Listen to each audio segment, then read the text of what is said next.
Le 3e étage recèle tous les secrets du musée du Caire.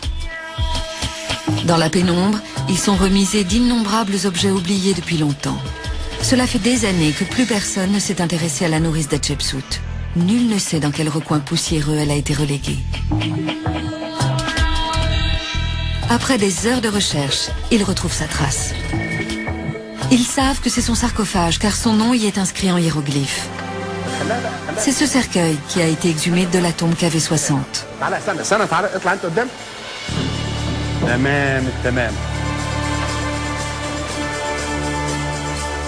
Pour la première fois depuis 100 ans, la momie retrouve la lumière du jour. Personne n'a vu cette momie depuis 1908. Aucune photo d'elle n'a jamais été prise.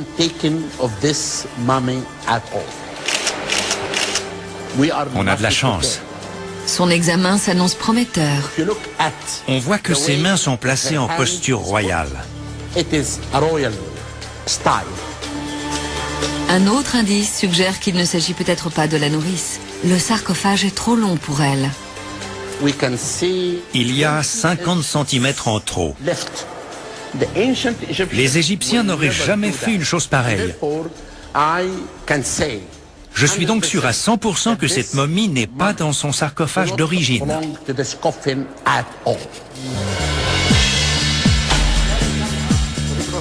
Cette 4e et dernière momie part rejoindre les autres au premier étage du musée. Cette momie est en parfait état. Elle a été remarquablement embaumée et son visage a une élégance royale. Pour la première fois, ces 4 momies susceptibles d'être Hatchepsout sont rassemblées. L'inconnu A, au rictus de douleur. L'inconnu B, au visage serein.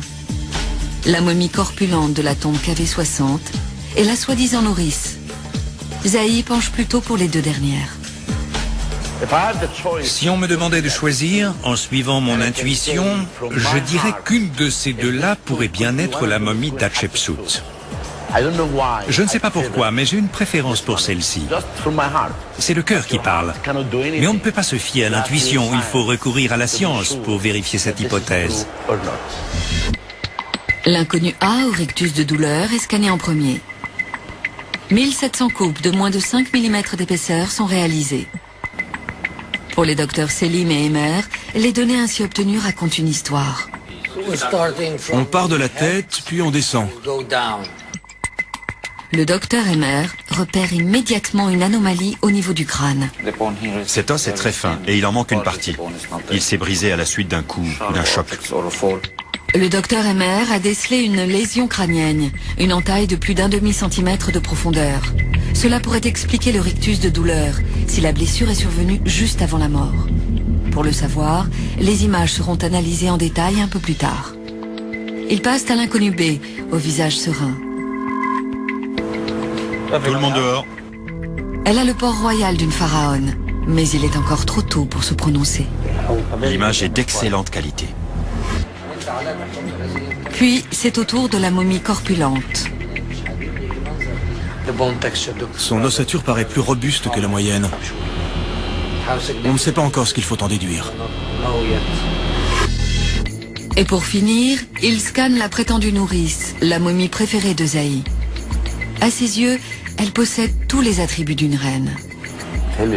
Elle est parfaitement conservée. Oui, absolument. Zahi espère que le scanner confirmera sa théorie selon laquelle les momies de KV60 auraient été interverties et celle-ci serait Hatchepsout. Les radiologues observent des lésions cutanées comme sur Toutmosis II et Toutmosis III.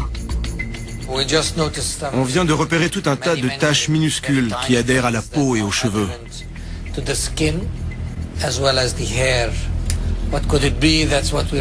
On est en train d'analyser ce que ça peut être, mais il nous faut encore un peu de temps.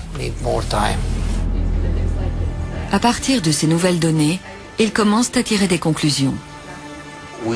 On observe tout attentivement, y compris d'infimes détails, pour ne rien laisser au hasard et ne pas passer à côté d'une découverte. Les coupes numérisées sont traitées afin d'obtenir des images en 3D. Les radiologues examinent d'abord la technique de momification. Les 4 momies présentent des analogies. Je crois pouvoir affirmer qu'elles sont toutes de la même dynastie. La 18e dynastie qui régna de 1550 à 1295 avant Jésus-Christ.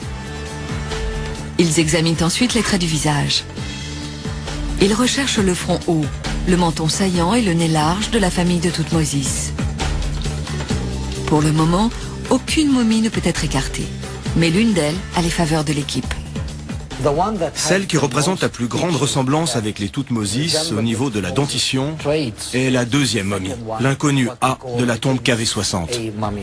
Celle qui leur ressemble le plus au niveau du visage n'est autre que la momie corpulente. Mais l'analyse ne se limite pas à la tête. Ils doivent aussi examiner les corps. Ils recherchent ce qu'on appelle la posture royale. Les reines de la 18e dynastie étaient toujours enterrées avec un bras replié sur la poitrine. Mais comme bien souvent, les os des momies ont été cassés ou déplacés après leur mort, il est difficile de se prononcer sans avoir fait un scanner. Cet examen révèle que l'inconnu B, au visage serein, n'est probablement pas Hatshepsut. À l'image, on voit qu'elle n'a pas les bras cassés et qu'ils ne sont pas en posture royale. Cette momie a les deux bras étendus le long du corps. Autrement dit, elle n'a pas un bras replié. Elle n'est donc pas en posture royale. C'est au tour de l'inconnu B, la momie au rictus douloureux. Même 3500 ans plus tard, les images de ce cadavre tordu de douleur restent saisissantes. Le scanner montre que sa mâchoire est intacte. En d'autres termes, elle avait cette expression au moment de sa mort. Une terrible blessure à la tête, un hurlement d'agonie. Pour le docteur Selim, une conclusion s'impose. On pense que cette femme est morte dans cette position, la bouche grande ouverte. Elle a dû crier ou bien être saisie d'effroi. S'agissant de la blessure à l'arrière du crâne, c'est peut-être le signe d'un meurtre.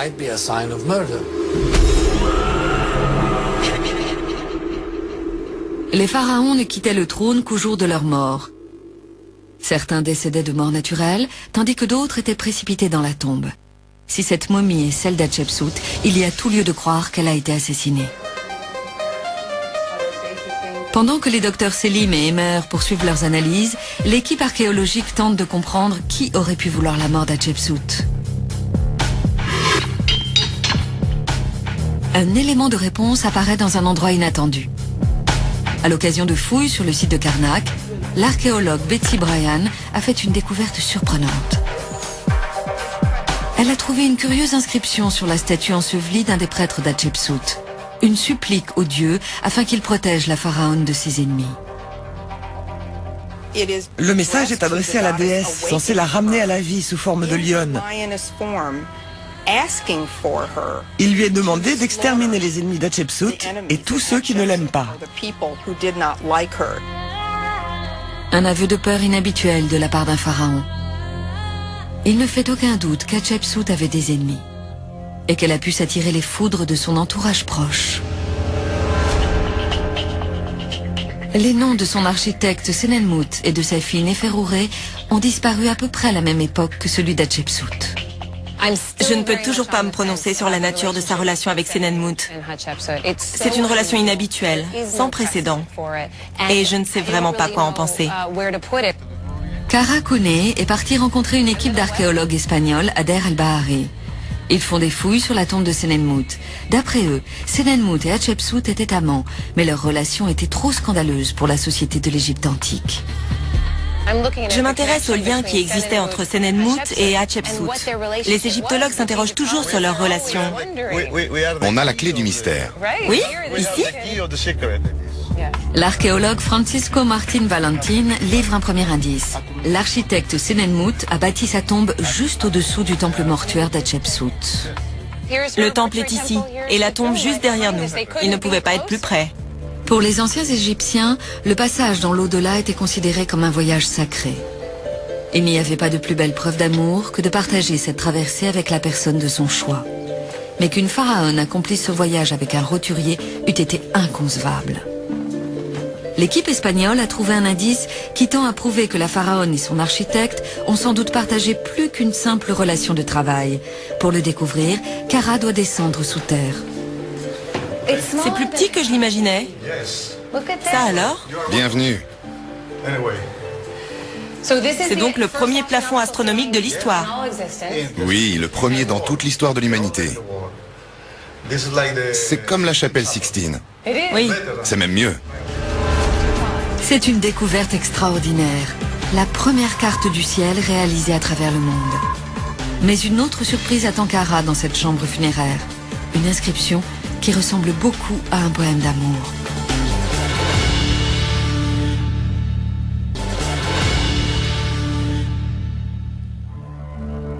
À Der el-Bahari, l'égyptologue Kara Koné découvre une inscription qui en dit peut-être long sur la vie personnelle de la pharaone Hatshepsut. On a ces deux inscriptions. Elles sont longues. Que racontent-elles? Ces hiéroglyphes semblent confirmer qu'Hatshepsut et Senenmut étaient amants. Son serviteur à l'endroit de son cœur. Oui. Qui comble de plaisir le maître des deux terres. Exactement.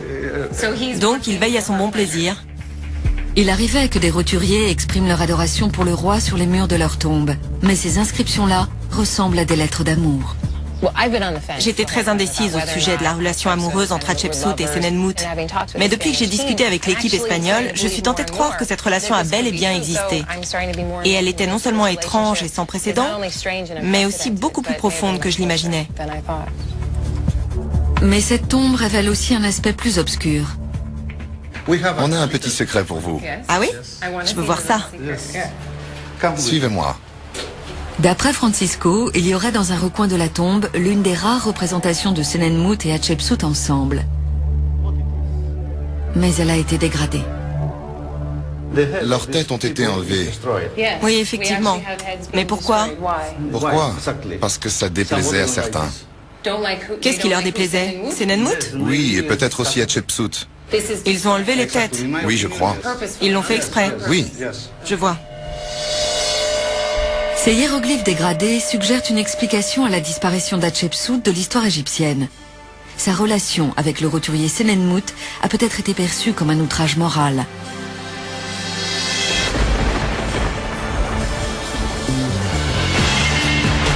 Au musée du Caire, les images du scanner livrent de précieuses informations. Reste à savoir si l'une de ces momies est celle d'Hatshepsut. On passe maintenant à la deuxième étape. On va examiner et comparer les trois momies. Les radiologues approfondissent l'examen de la momie au rictus de douleur. On a examiné le buste et le corps. Ils sont en très mauvais état. L'embaumement ou la momification ont certainement été réalisés bien après le décès. Par ailleurs, je n'ai pas trouvé de traces des produits de momification ou d'embaumement employés dans les familles royales. Il n'y en a pas. Étant donné la piètre qualité de l'embaumement, il est peu probable que cette momie soit celle d'une reine. L'état de ses os permet d'estimer son âge au moment du décès. Elle devait avoir plus de 50 ans. D'après les égyptologues, Hatshepsut aurait vécu une quarantaine d'années. Étant donné l'âge de la momie et la médiocre qualité de son embaumement, il n'y a qu'une seule conclusion possible. On peut écarter cette momie. Je ne pense pas que ça puisse être Hatshepsut. Il ne reste donc plus que les deux momies de la tombe KV60. La nourrice ressemble aux membres de la famille de Thoutmôsis, mais son bras n'est pas tout à fait en posture royale. Cela dit, à mieux y regarder, le docteur Selim constate que les apparences sont trompeuses. Son bras gauche est cassé juste au-dessus du coude. Et son avant-bras est replié sur le ventre. À l'origine, sa main gauche devait reposer sur l'épaule droite. Mais à cause de la fracture qui est survenue après la mort, elle a dû glisser vers le bas. Donc au départ, le bras devait être en posture royale. Cette momie avait donc la posture royale et des traits du visage caractéristiques. C'était une reine. À présent, le docteur Emmer repère les traces d'une maladie déjà observée. Regardez la peau. Elle a les mêmes lésions cutanées que Thoutmôsis II et Thoutmôsis III. Mais la momie corpulente de la tombe KV60 est une sérieuse concurrente. Elle a la posture royale, l'âge requis, et c'est elle qui présente la ressemblance physique la plus frappante avec la famille de Thoutmôsis. De toute évidence, elle était reine, elle aussi. Le plus intéressant sur cette momie, c'est l'état de ses dents. Elle avait une hygiène buccale déplorable. Je suis persuadé qu'elle a dû souffrir de terribles maux de dents. On va se concentrer sur ces deux momies en particulier, en essayant de définir leurs points communs et leurs différences avec Hatshepsut. Sous la direction du docteur Yehiya Zakaria, une équipe de généticiens moléculaires va comparer l'ADN de ces deux reines avec celui des parents d'Hatshepsut pour voir si l'un d'eux correspond. Celle qui aura la même empreinte génétique sera Hatshepsut. Le pire ennemi des analyses ADN est la contamination. Il suffit qu'une seule molécule d'une autre source s'introduise dans l'échantillon pour que le test soit compromis. Zahi Hawass a donc décidé de créer un laboratoire stérile à l'intérieur du musée du Caire. C'est le premier laboratoire de test d'ADN antique construit en Égypte. L'un des rares à travers le monde dédié à l'analyse génétique des momies. La première fois qu'on tente ce genre d'expérience, c'est toujours une aventure. Il y a un autre flacon ? L'experte en médecine légale, Nicolas Oldroyd, et la spécialiste de l'ADN antique, Angélique Korzols, sont venus au Caire pour former l'équipe égyptienne à cette technologie de pointe. On travaille sur ces appareils depuis 2 ans. Ils sont spécialement conçus pour faciliter l'amplification d'échantillons très dégradés.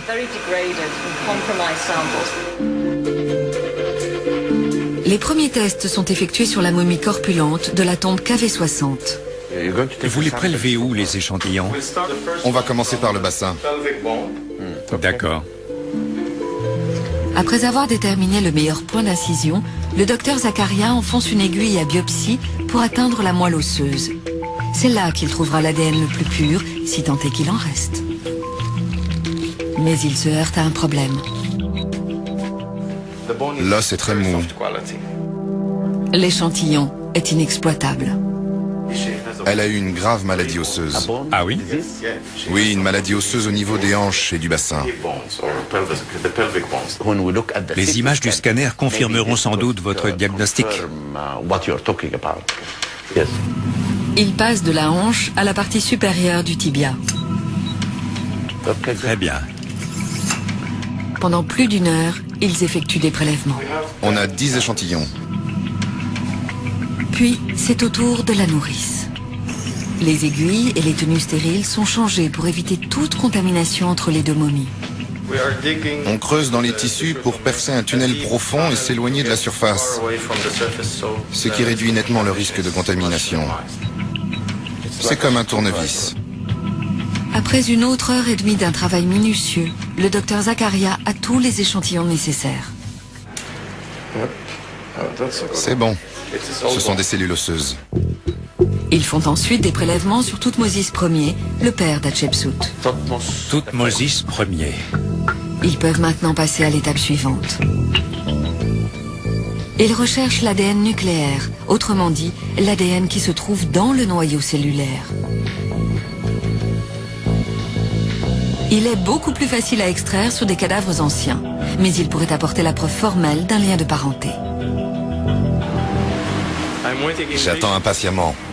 Puis les premiers résultats arrivent, des traces légères mais bien réelles d'ADN nucléaire.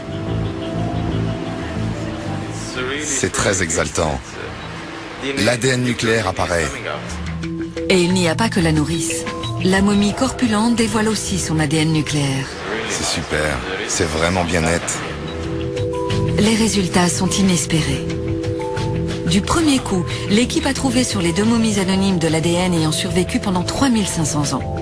Mais ils ont moins de chance avec le père d'Hatshepsut. Après plusieurs tentatives, son échantillon livre une infime quantité d'ADN nucléaire. Mais ce n'est pas suffisant pour établir un lien de parenté. On ne peut pas avoir de la chance à tous les coups. Soit l'ADN de Thoutmôsis Ier n'est plus là, soit il est en si mauvais état qu'on ne peut plus l'amplifier. Mais l'équipe a un plan de secours, la momie d'un autre ancêtre direct d'Hatshepsut. Celle d'Ahmès Nefertari, sa grand-mère. Une reine influente qui aurait été un modèle pour elle. Ahmès Nefertari est à l'origine de la famille. Il faut analyser son ADN. Sur sa momie, ils trouveront peut-être un type d'ADN qui se transmet de mère en fille, appelé ADN mitochondrial. Il est présent dans les échantillons des 2 momies susceptibles d'être Hatshepsut. Reste à espérer que la momie de la grand-mère en contienne aussi. Mais l'ADN mitochondrial est nettement plus difficile à extraire. L'éventuel lien de parenté sera beaucoup plus long à établir. Pendant que l'équipe poursuit ses analyses, Kara va peut-être enfin découvrir qui a voulu jeter Hatshepsut aux oubliettes de l'histoire. La pharaone avait de nombreux ennemis, mais les historiens portent depuis longtemps leurs soupçons sur un homme. Son beau-fils, Thoutmôsis III. Dans les dernières années du règne d'Hatshepsut, il n'était plus un enfant. Il aurait très bien pu vouloir renforcer son pouvoir, ou même prendre la place de la pharaone. En observant la violence avec laquelle les inscriptions portant son nom ont été martelées, on peut imaginer que Thoutmôsis III haïssait cette femme, qu'il la considérait comme une belle-mère maléfique. L'égyptologue Charles Van Sicklin partage ce point de vue. Selon l'une des premières théories, elle aurait été une odieuse belle-mère, détestée de Thoutmôsis III. Si bien qu'après sa mort, dans un accès de rage, il aurait détruit ses monuments. Mais cette théorie n'a jamais été confirmée par des preuves solides. À Deir el-Bahari, l'équipe de l'archéologue Zbigniew Zafransky a trouvé un indice intéressant. Il semblerait qu'Hatshepsut ait préparé sa fille Néferouré à sa propre succession. Ça date de l'époque d'Hatshepsut. Comme tant d'autres, ces inscriptions relatives à Hatshepsut ont été effacées. Mais en les scrutant attentivement, on devine ce qu'elles représentaient. Là, il y a des traces de rats. Et ici, des traces de Néfer. Néfer. Ah, d'accord. Ces hiéroglyphes fascinent les égyptologues, car ils représentent Néferouré sous les traits d'une déesse, une apprentie pharaone, et la montrent à côté du sanctuaire du temple. La signification de ces images, et c'est là que ça devient intéressant, c'est qu'Hatshepsut donne à sa fille un rôle de prêtresse très important, mais aussi un rôle politique. Elle la désigne peut-être même comme son successeur. Mais ce n'est pas ce qui va se produire. Avec le temps, Néferouré va disparaître de l'histoire, tout comme sa mère. Elle a peut-être été elle aussi victime des opposants politiques d'Hatshepsut. Qu'une reine destine sa fille à sa propre succession, c'était du jamais vu dans l'histoire de l'Égypte. Elle est allée très loin. Trop loin. Oui, c'était trop audacieux. Voici sans doute l'explication de la destruction systématique de l'héritage d'Hatshepsut. S'assurer que ses descendants ne gouverneront jamais l'Égypte. Si ça l'a mise en danger? Certainement. À la recherche de preuves, Kara se dirige vers la tombe de Néferouré, creusée à flanc de falaise. Elle a été découverte par Howard Carter, l'archéologue qui a mis au jour le tombeau de Toutankhamon. L'explorateur Don Ryan est lui aussi du voyage. Il faut tourner à droite, après un buisson ou des arbustes. Tu plaisantes? Non, à droite au buisson, puis on reste sur la gauche. Ils partent dans un coin reculé du désert occidental, mentionné seulement sur des manuscrits datant de plusieurs siècles. C'est très excitant. C'est là que ça se corse. On est sur le bon chemin? Ils réalisent soudain qu'ils sont perdus.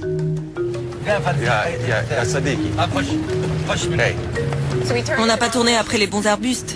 Si, c'était les bons arbustes, mais on est du mauvais côté de la crête. 3 heures plus tard, ils sont presque à destination, mais il leur faut poursuivre à pied. On dirait qu'on arrive en bout de piste. Terminé. Il n'y a plus de route. Vu la difficulté d'accès, rien d'étonnant à ce que personne ne se soit rendu dans cette tombe depuis des décennies. Elle n'a jamais été filmée. Elle renferme peut-être la preuve que Kara recherche, à savoir que le nom et l'héritage de Néferouré, comme ceux de sa mère, ont été délibérément effacés. C'est là qu'on doit aller? Dans ce trou? Exactement. Du moins, on va essayer. Une anfractuosité dans une paroi rocheuse à plus de 20 mètres de hauteur. En 1916, Howard Carter a découvert au pied de cette falaise une inscription au nom de Néferouré. Il est écrit « Un cartouche sur un grand bloc de calcaire ». Il faut un bloc de calcaire. Il y a juste un léger problème. Les blocs de calcaire s'étendent à perte de vue dans la région. Y trouver un minuscule cartouche risque de prendre des jours. Oh, je l'ai trouvé! Je l'ai trouvé! À moins d'être très, très chanceux. C'est notre cartouche? Sûr? Non, mais ça se pourrait. Il a l'air faux, mais en même temps, il est patiné. Il a ce vernis du désert qui met des siècles à se former. C'est ça qu'a vu Howard Carter en 1916? Oui, ça doit être ce petit cartouche. Maintenant qu'ils sont sur la bonne piste, Don Ryan grimpe au sommet de la falaise pour voir s'ils peuvent redescendre vers la tombe. Il faut qu'on voit si c'est raisonnable. Si on peut redescendre en sécurité. Don Ryan se suspend à une paroi pour évaluer la résistance de la roche. Ce n'est guère concluant. C'est pas terrible. La falaise est extrêmement dangereuse. Pas terrible du tout. La roche est très friable. Elle s'effrite. Si je suis toujours en vie, c'est parce que je sais m'arrêter. Je sais dire quand une expédition est sans danger ou quand au contraire elle est risquée. Après, en acceptant une certaine part de risque, ce serait réalisable. Mais personnellement, je ne tiens pas à me tuer pour un reportage télé.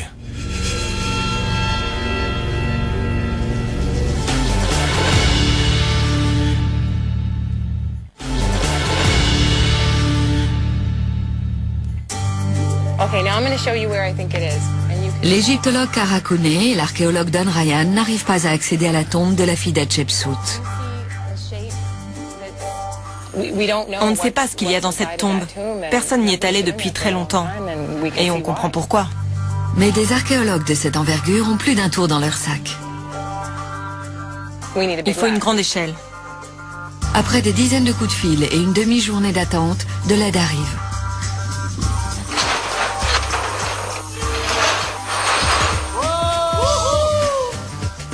Ça, c'est de l'échelle.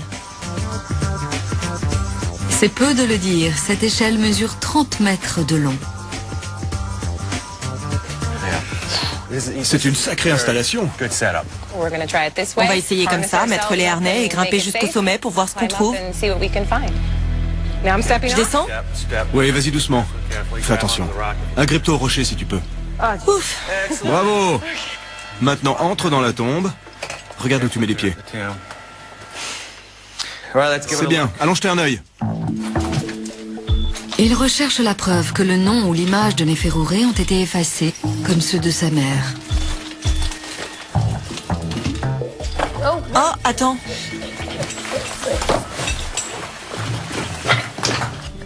J'ai trouvé un bout de bois. Voilà qui est surprenant en plein désert. C'est bien du bois. Et le bois ne pousse pas dans le désert. Il n'a donc pas atterri dans cette grotte par hasard. Il y a aussi un os ici.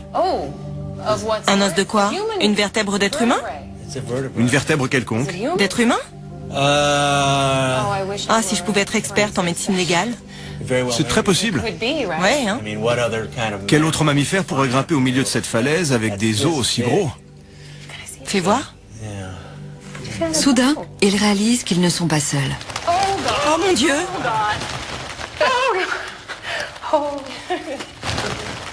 Ça alors? Regarde-moi ces chauves-souris. Quelle aventure!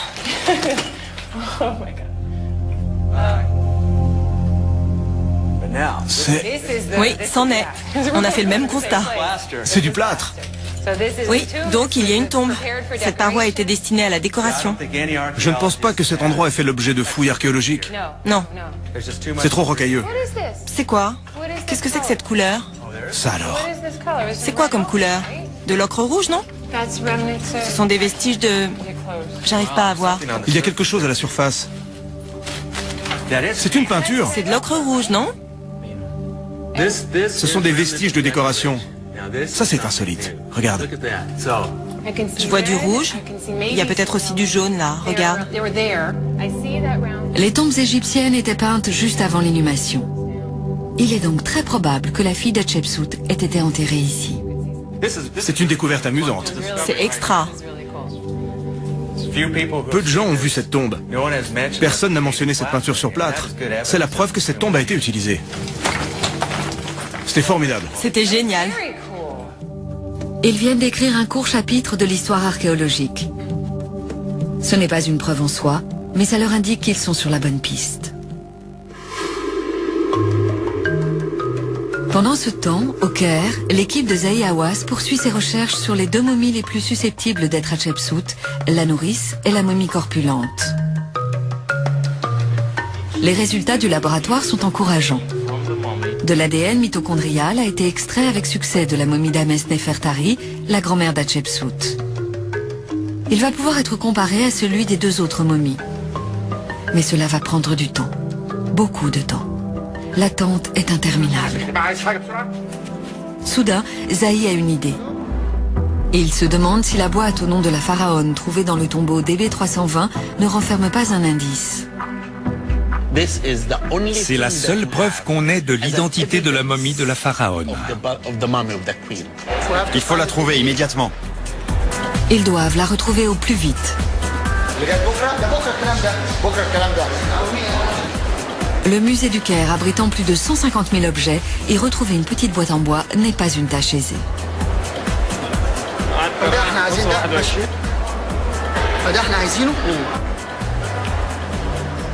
Mais soudain... C'est la boîte d'Hatshepsut. 3500 ans plus tard, cette boîte, appelée vase Canop, est le seul lien fiable avec la pharaone. Dans l'Égypte antique, les embaumeurs y déposaient pour l'éternité les viscères des rois défunts. Il semble que le foie momifié d'Hatshepsut se trouve dans cette boîte. Cette boîte est très importante, car elle renferme le seul reste qu'on ait du corps de la reine Hatshepsut. Il se trouve à l'intérieur. Le nom de couronnement d'Hatshepsut, Maat Karé, est toujours visible sur le vase Canop. Zahi veut voir s'il n'y a pas moyen de trouver un indice à l'intérieur. Mais son équipe se heurte à un obstacle. Impossible de l'ouvrir. Il est scellé. Une résine a permis la conservation du foie pendant 3500 ans. Mais avec le temps, elle a tellement durci qu'elle empêche l'ouverture de la boîte. On a sous les yeux une partie de son corps, ce qui pourrait certainement nous conduire à une découverte intéressante. Ça pourrait nous mener à la momie de la reine Hatshepsut. Mais impossible d'ouvrir la boîte sans l'abîmer. Soudain, Zahi réalise qu'il a une solution à portée de main, le scanner 3D. C'est une première scientifique. Personne au monde n'a jamais scanné une boîte contenant des organes. C'est du jamais vu. C'est ainsi qu'une petite boîte en bois datant de l'âge d'or de l'Égypte entre dans le 21e siècle. Mais même ces radiologues chevronnés ne savent comment interpréter ces images. Il y a un mélange de choses très bizarres. C'est tout à fait inhabituel. Je ne vois pas ce que ça peut être. On va essayer de prendre d'autres clichés. Il scanne à nouveau la boîte, mais sous un autre angle. Je ne comprends pas.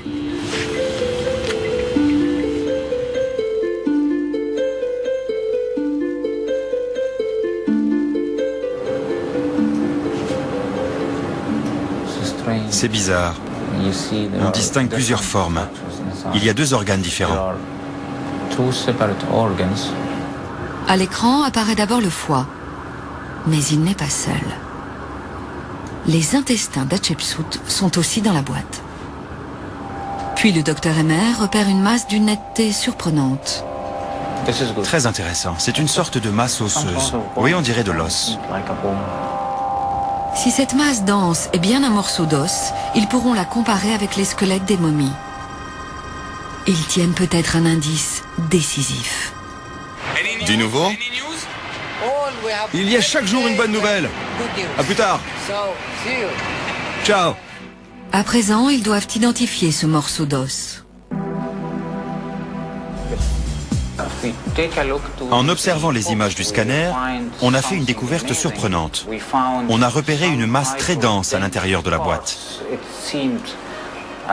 On dirait une dent ou quelque chose dans ce genre-là. Sur les images en 3 dimensions, la masse dense ressemble effectivement beaucoup à une dent. C'est une dent.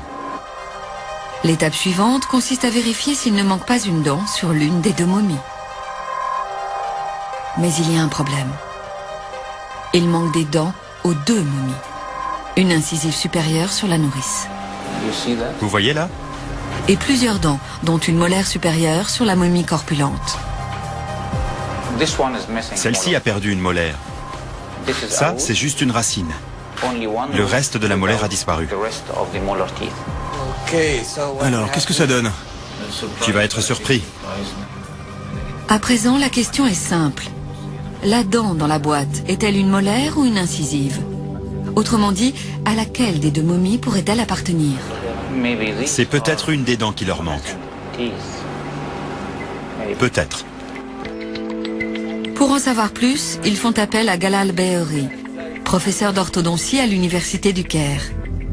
Sa réponse est rapide et sans équivoque. C'est une molaire. Et elle n'a qu'une racine? Oui. Une molaire à laquelle il manque une racine. Voilà l'information qu'ils recherchaient. Soit Hatshepsut est la momie corpulente de KV60, soit ils n'ont pas la bonne momie. On est sur le point d'élucider ce mystère. J'espère vraiment qu'on va y arriver.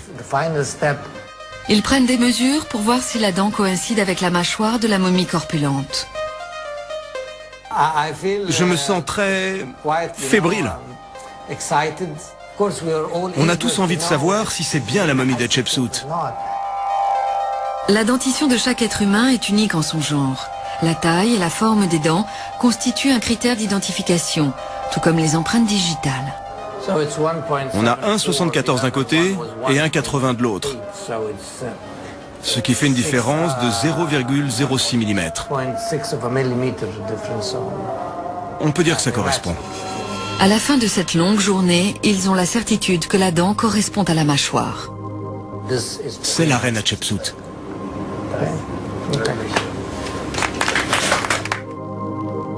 La dent trouvée dans le vase canope d'Hatshepsut est une molaire à laquelle il manque une racine. Et dans la bouche de la momie, il y a un trou au niveau d'une molaire auquel est encore attachée une racine. Tout coïncide parfaitement. Je crois que c'est une belle réussite. On est tous heureux de ce qu'on a découvert grâce à ces images. On est très heureux d'avoir éclairci ce mystère. Il faut fêter ça. Cette enquête historique trouve ainsi un dénouement inattendu. Finalement, c'est une dent qui a permis l'identification d'Hatshepsut. Voici le moment que Zahi Hawass attendait depuis des décennies. Je ne pensais pas qu'on serait un jour capable de retrouver cette momie. Je vous félicite. Merci. Sans vous, on n'aurait jamais pu mener à bien cette mission. Vous avez réalisé, vous et le docteur Emmer, une découverte extraordinaire. Vous avez trouvé la dent de la momie A de la tombe KV60. D'ailleurs, elle ne s'appelle désormais plus ainsi, mais momie de la reine Hatshepsut. La momie d'Hatshepsut a enfin été retrouvée. C'est une découverte très importante. On a retrouvé une momie dont on avait perdu la trace depuis des millénaires. Et on a acquis la certitude, grâce à la science et à l'archéologie, que c'est bien la momie de la reine Hatshepsut. C'est un moment historique. Mais aussi grande soit-elle, la satisfaction n'est pas encore totale. Pour le moment, l'équipe n'a atteint que la moitié de ses objectifs. Il reste deux questions à résoudre. Hatshepsut a-t-elle été assassinée? Et qui a voulu la jeter aux oubliettes de l'histoire? L'enquête se poursuit en Allemagne, dans un laboratoire ultramoderne. Zahi Hawass veut y faire analyser les images des scanners par un logiciel de dernière génération. On voit un peu mieux le cerveau. Sur ces images en 3D aux couleurs vives, Hatshepsut semble ressusciter. C'est ici qu'il manque une dent. Le radiologue Paul Gostner parvient à diagnostiquer les pathologies dont elle souffrait. Une tumeur près de l'abdomen. Elle souffrait surtout parce que cette tumeur maligne rongeait l'os. Ce qui est bien la caractéristique d'une tumeur maligne. Mais ce n'est pas tout. Hatshepsut souffrait aussi d'autres maux. Elle avait de l'arthrite, de l'ostéoporose et peut-être même du diabète. Mais aucune de ces affections ne l'a tué, pas plus qu'un quelconque ennemi. La cause de son décès est bien plus prosaïque. Quelques mois avant sa mort, un abcès s'est formé dans sa bouche. La douleur devait être tellement intolérable que pendant les derniers jours de son existence, elle n'a certainement pas pu s'alimenter. Dans ces circonstances, il est très fréquent que l'abcès provoque une infection mortelle. Une terrible infection des gencives autour de la fameuse molaire. Dans ce cas de figure, les médecins de l'époque arrachaient souvent la dent pour atténuer la douleur. Mais ce qu'ils ignoraient, c'est qu'une fois l'abcès crevé, les germes pathogènes passaient dans le sang. Sans le secours des antibiotiques modernes, les conséquences pouvaient être mortelles. Dans les derniers mois de sa vie, Hatshepsut a dû souffrir le martyre. Cette reine puissante, cette pharaone, est morte à petit feu, clouée au lit. L'infection a dû attaquer les gencives avant de se généraliser à tout l'organisme. C'est donc ainsi qu'a péri Hatshepsut, terrassée par une infection. Et ironie de l'histoire, la dent qui a permis de l'identifier 3500 ans après est à l'origine de son décès.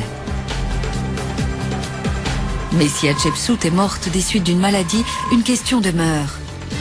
Qui a donc tenté d'effacer son nom de l'histoire et pourquoi ?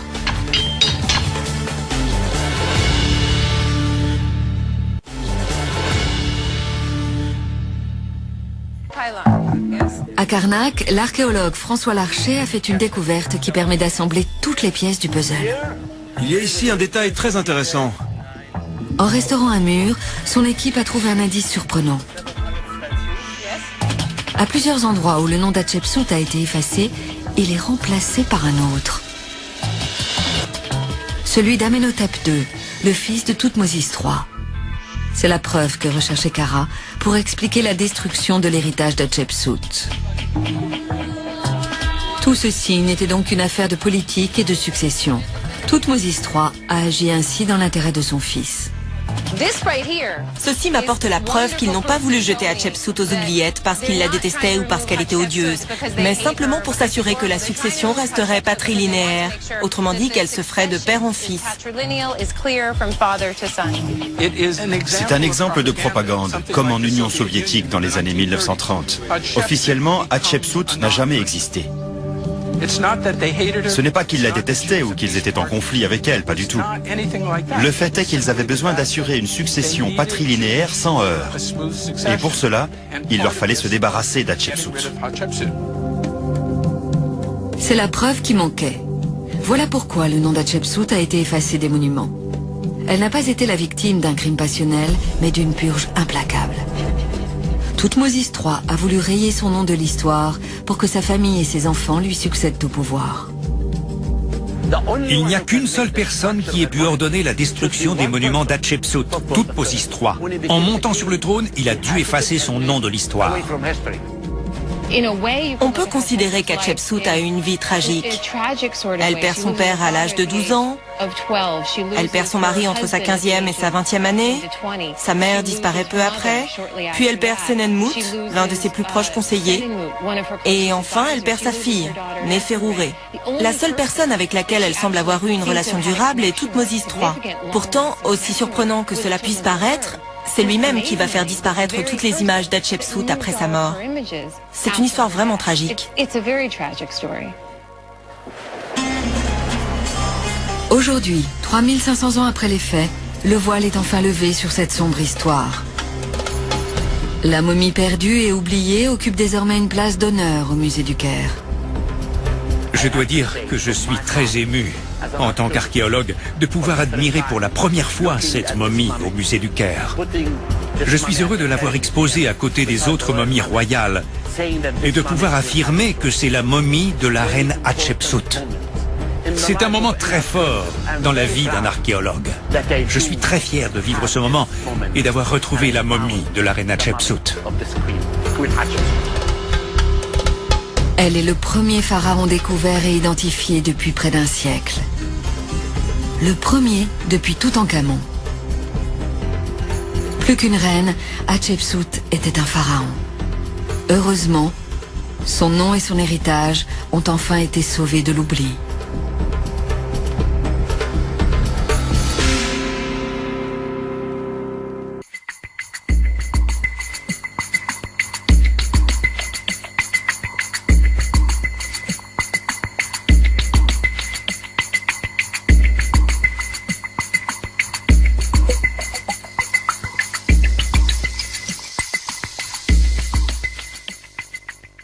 Auquel est encore attachée une racine. Tout coïncide parfaitement. Je crois que c'est une belle réussite. On est tous heureux de ce qu'on a découvert grâce à ces images. On est très heureux d'avoir éclairci ce mystère. Il faut fêter ça. Cette enquête historique trouve ainsi un dénouement inattendu. Finalement, c'est une dent qui a permis l'identification d'Hatchepsout. Voici le moment que Zahi Hawass attendait depuis des décennies. Je ne pensais pas qu'on serait un jour capable de retrouver cette momie. Je vous félicite. Merci. Sans vous, on n'aurait jamais pu mener à bien cette mission. Vous avez réalisé, vous et le docteur Emmer, une découverte extraordinaire. Vous avez trouvé la dent de la momie A de la tombe KV60. D'ailleurs, elle ne s'appelle désormais plus ainsi, mais momie de la reine Hatshepsut. La momie d'Hatshepsut a enfin été retrouvée. C'est une découverte très importante. On a retrouvé une momie dont on avait perdu la trace depuis des millénaires. Et on a acquis la certitude, grâce à la science et à l'archéologie, que c'est bien la momie de la reine Hatshepsut. C'est un moment historique. Mais aussi grande soit-elle, la satisfaction n'est pas encore totale. Pour le moment, l'équipe n'a atteint que la moitié de ses objectifs. Il reste deux questions à résoudre. Hatshepsut a-t-elle été assassinée? Et qui a voulu la jeter aux oubliettes de l'histoire? L'enquête se poursuit en Allemagne, dans un laboratoire ultramoderne. Zahi Hawass veut y faire analyser les images des scanners par un logiciel de dernière génération. On voit un peu mieux le cerveau. Sur ces images en 3D aux couleurs vives, Hatshepsut semble ressusciter. C'est ici qu'il manque une dent. Le radiologue Paul Gostner parvient à diagnostiquer les pathologies dont elle souffrait. Une tumeur près de l'abdomen. Elle souffrait surtout parce que cette tumeur maligne rongeait l'os. Ce qui est bien la caractéristique d'une tumeur maligne. Mais ce n'est pas tout. Hatshepsut souffrait aussi d'autres maux. Elle avait de l'arthrite, de l'ostéoporose et peut-être même du diabète. Mais aucune de ces affections ne l'a tuée, pas plus qu'un quelconque ennemi. La cause de son décès est bien plus prosaïque. Fébrile. On a tous envie de savoir si c'est bien la momie d'Hatshepsut. La dentition de chaque être humain est unique en son genre. La taille et la forme des dents constituent un critère d'identification, tout comme les empreintes digitales. On a 1,74 d'un côté et 1,80 de l'autre. Ce qui fait une différence de 0,06 mm. On peut dire que ça correspond. À la fin de cette longue journée, ils ont la certitude que la dent correspond à la mâchoire. C'est la reine Hatshepsut.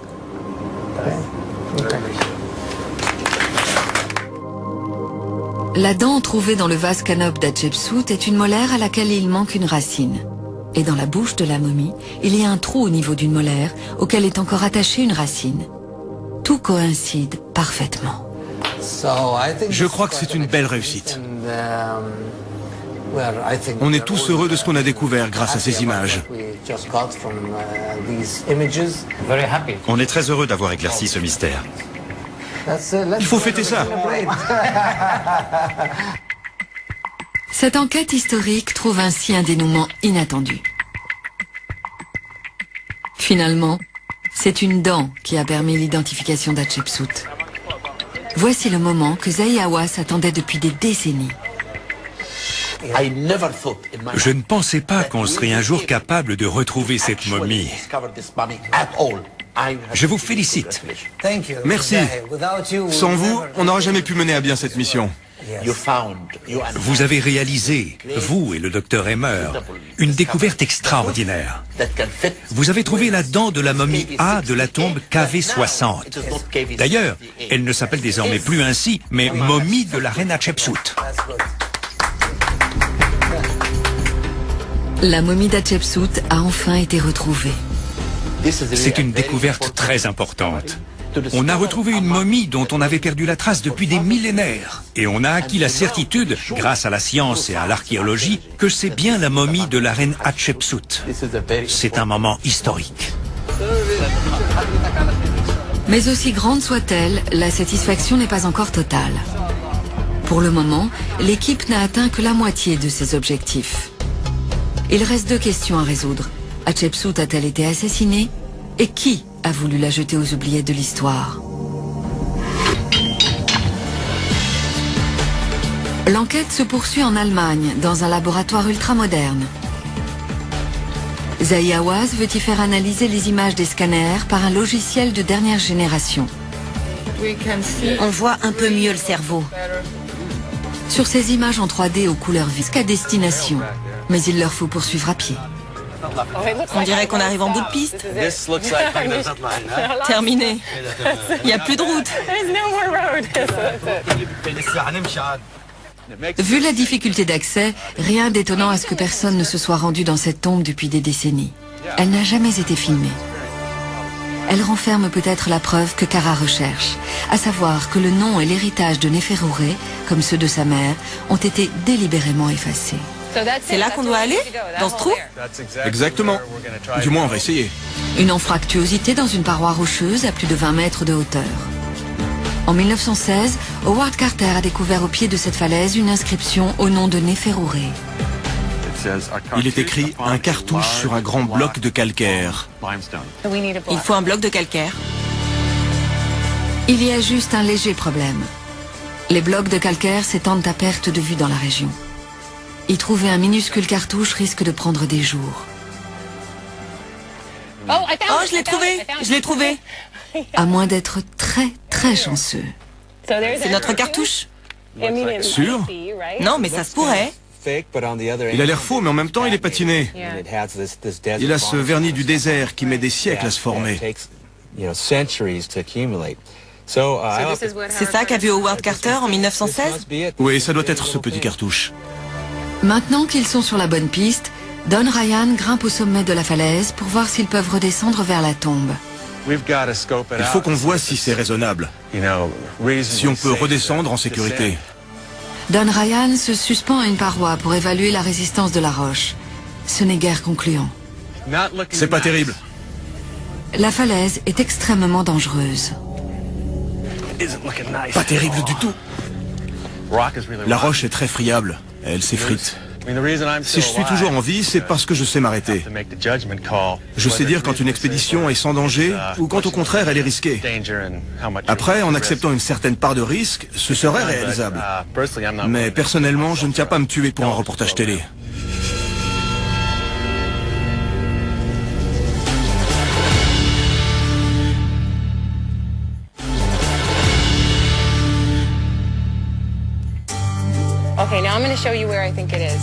L'égyptologue Kara Cooney et l'archéologue Don Ryan n'arrivent pas à accéder à la tombe de la fille d'Hatshepsut. On ne sait pas ce qu'il y a dans cette tombe. Personne n'y est allé depuis très longtemps. Et on comprend pourquoi.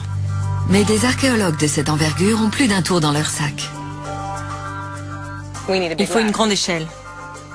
Après des dizaines de coups de fil et une demi-journée d'attente, de l'aide arrive. On passe maintenant à la deuxième étape. On va examiner et comparer les 3 momies. Les radiologues approfondissent l'examen de la momie au rictus de douleur. On a examiné le buste et le corps. Ils sont en très mauvais état. L'embaumement ou la momification ont certainement été réalisés bien après le décès. Par ailleurs, je n'ai pas trouvé de traces des produits de momification ou d'embaumement employés dans les familles royales. Il n'y en a pas. Étant donné la piètre qualité de l'embaumement, il est peu probable que cette momie soit celle d'une reine. L'état de ses os permet d'estimer son âge au moment du décès. Elle devait avoir plus de 50 ans. D'après les égyptologues, Hatshepsut aurait vécu une quarantaine d'années. Étant donné l'âge de la momie et la médiocre qualité de son embaumement, il n'y a qu'une seule conclusion possible. On peut écarter cette momie. Je ne pense pas que ça puisse être Hatshepsut. Il ne reste donc plus que les deux momies de la tombe KV60. La nourrice ressemble aux membres de la famille de Thoutmôsis, mais son bras n'est pas tout à fait en posture royale. Cela dit, à mieux y regarder, le docteur Selim constate que les apparences sont trompeuses. Son bras gauche est cassé juste au-dessus du coude. Et son avant-bras est replié sur le ventre. À l'origine, sa main gauche devait reposer sur l'épaule droite. Mais à cause de la fracture qui est survenue après la mort, elle a dû glisser vers le bas. Donc au départ, le bras devait être en posture royale. Cette momie avait donc la posture royale et des traits du visage caractéristiques. C'était une reine. À présent, le docteur Emmer repère les traces d'une maladie déjà observée. Regardez la peau. Elle a les mêmes lésions cutanées que Thoutmôsis II et Thoutmôsis III. Mais la momie corpulente de la tombe KV60 est une sérieuse concurrente. Elle a la posture royale, l'âge requis, et c'est elle qui présente la ressemblance physique la plus frappante avec la famille de Thoutmôsis. De toute évidence, elle était reine, elle aussi. Le plus intéressant sur cette momie, c'est l'état de ses dents. Elle avait une hygiène buccale déplorable. Je suis persuadé qu'elle a dû souffrir de terribles maux de dents. On va se concentrer sur ces deux momies en particulier, en essayant de définir leurs points communs et leurs différences avec Hatshepsut. Sous la direction du docteur Yeya Zakaria, une équipe de généticiens moléculaires va comparer l'ADN de ces deux reines avec celui des parents d'Hatshepsut pour voir si l'un d'eux correspond. Celle qui aura la même empreinte génétique sera Hatshepsut. Il n'y avait pas de plus belle preuve d'amour que de partager cette traversée avec la personne de son choix. Mais qu'une pharaone accomplisse ce voyage avec un roturier eût été inconcevable. L'équipe espagnole a trouvé un indice qui tend à prouver que la pharaone et son architecte ont sans doute partagé plus qu'une simple relation de travail. Pour le découvrir, Kara doit descendre sous terre. C'est plus petit que je l'imaginais. Ça alors? Bienvenue. C'est donc le premier plafond astronomique de l'histoire. Oui, le premier dans toute l'histoire de l'humanité. C'est comme la chapelle Sixtine. Oui. C'est même mieux. C'est une découverte extraordinaire. La première carte du ciel réalisée à travers le monde. Mais une autre surprise attend Kara dans cette chambre funéraire. Une inscription qui ressemble beaucoup à un poème d'amour.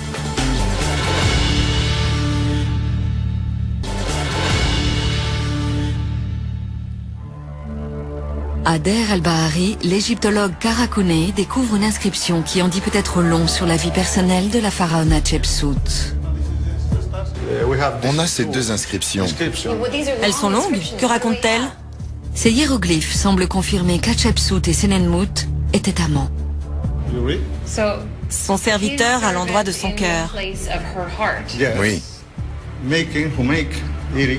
Qui comble de plaisir le maître des deux terres. Exactement. Donc il veille à son bon plaisir. Il arrivait que des roturiers expriment leur adoration pour le roi sur les murs de leur tombe. Mais ces inscriptions-là ressemblent à des lettres d'amour. J'étais très indécise au sujet de la relation amoureuse entre Hatshepsut et Senenmut.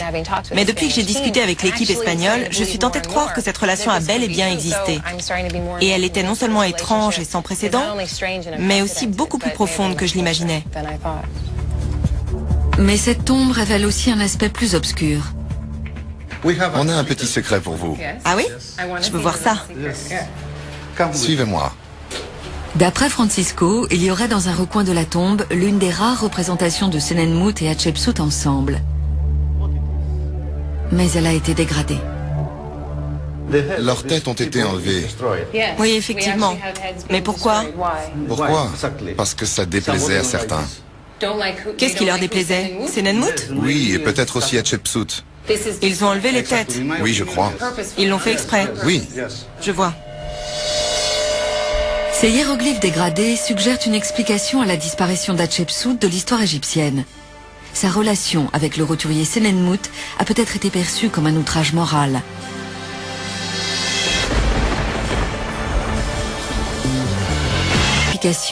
Tout comme les empreintes digitales. On a un 74 d'un côté et un 80 de l'autre, ce qui fait une différence de 0,06 mm. On peut dire que ça correspond.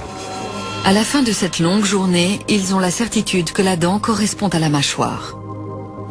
C'est la reine Hatshepsut.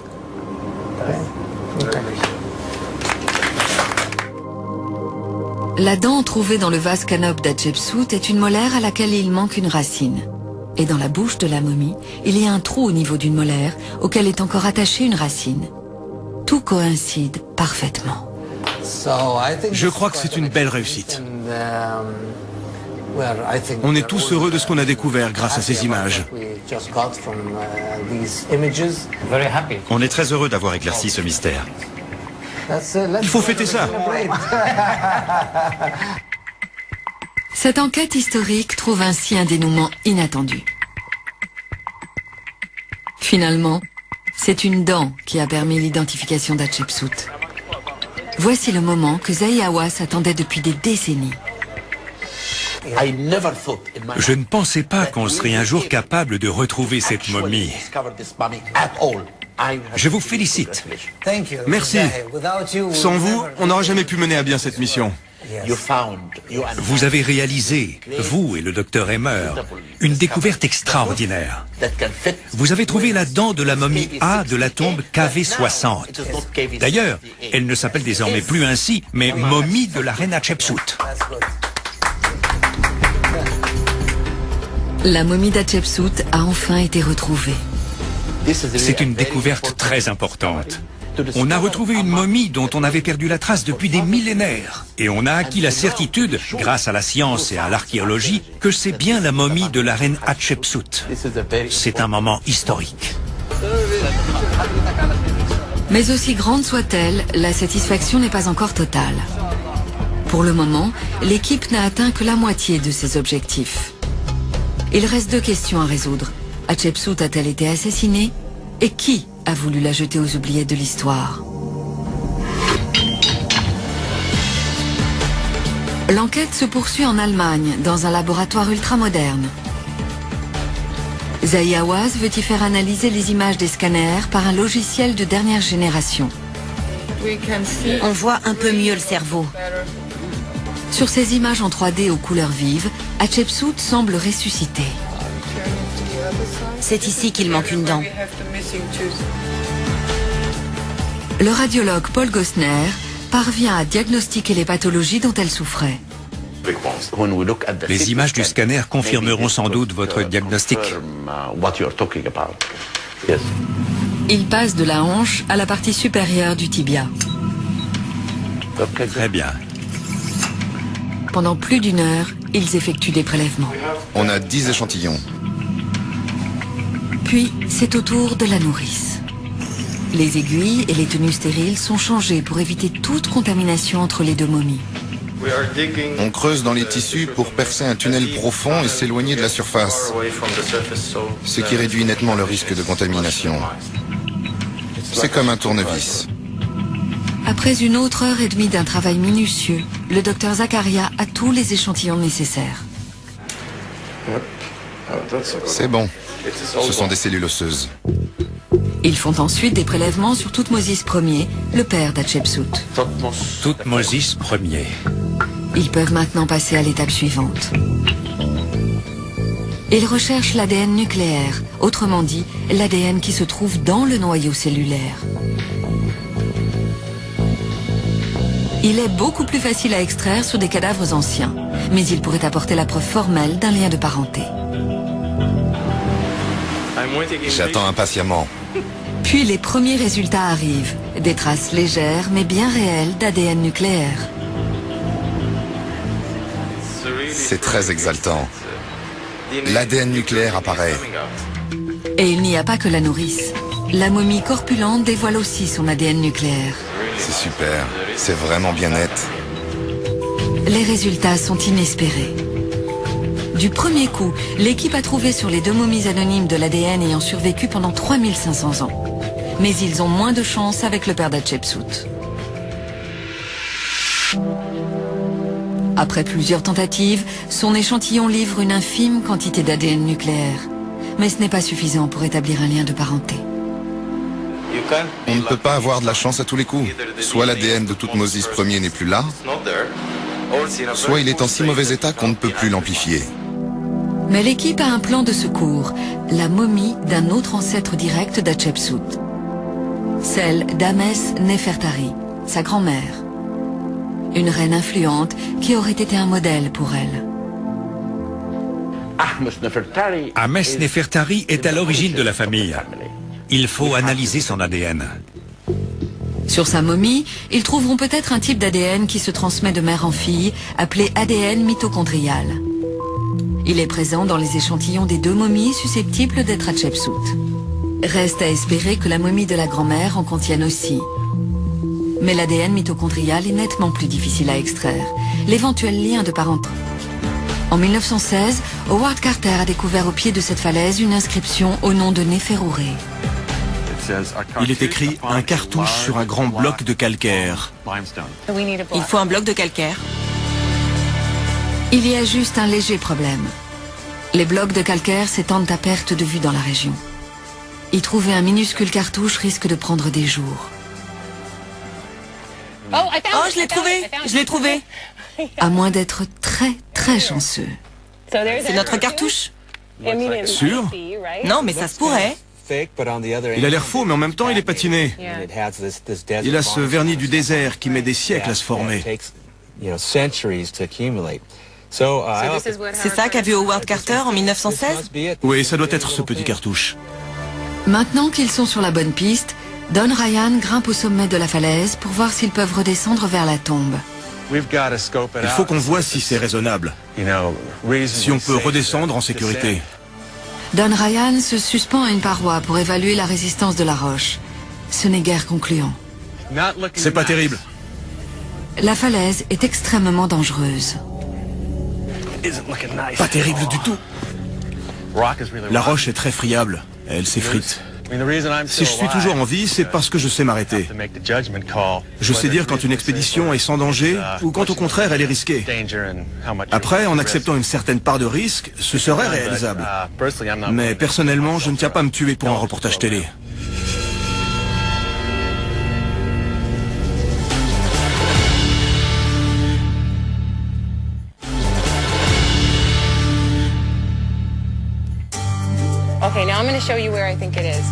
L'égyptologue Kara Cooney et l'archéologue Don Ryan n'arrivent pas à accéder à la tombe de la fille d'Hatshepsut. On ne sait pas ce qu'il y a dans cette tombe. Personne n'y est allé depuis très longtemps. Et on comprend pourquoi. Mais des archéologues de cette envergure ont plus d'un tour dans leur sac. Il faut une grande échelle. Après des dizaines de coups de fil et une demi-journée d'attente, de l'aide arrive.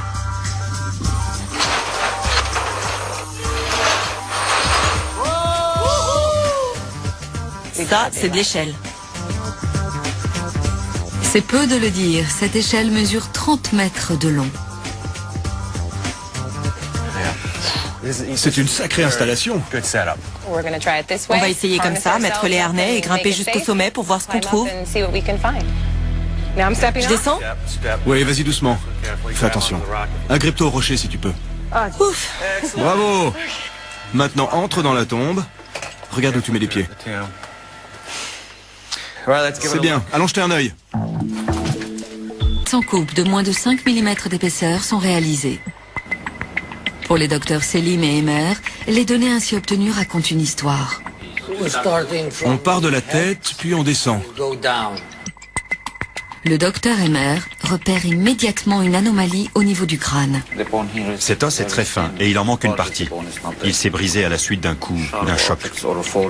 Le docteur Emmer a décelé une lésion crânienne, une entaille de plus d'1,5 centimètre de profondeur.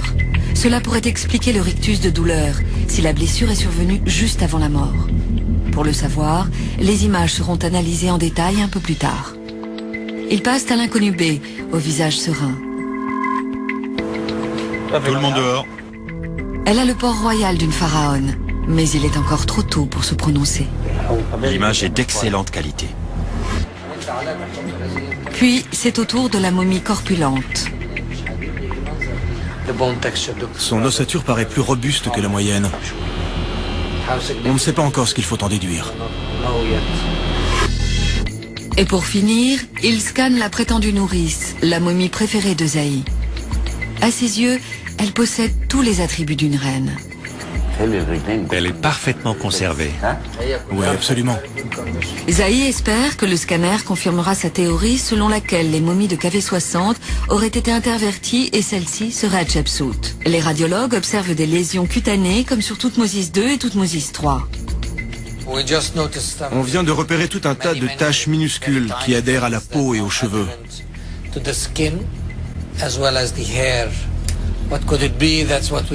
On est en train d'analyser ce que ça peut être, mais il nous faut encore un peu de temps. À partir de ces nouvelles données, ils commencent à tirer des conclusions. On observe tout attentivement, y compris d'infimes détails, pour ne rien laisser au hasard et ne pas passer à côté d'une découverte. Les coupes numérisées sont traitées afin d'obtenir des images en 3D. Les radiologues examinent d'abord la technique de momification. Les 4 momies présentent des analogies.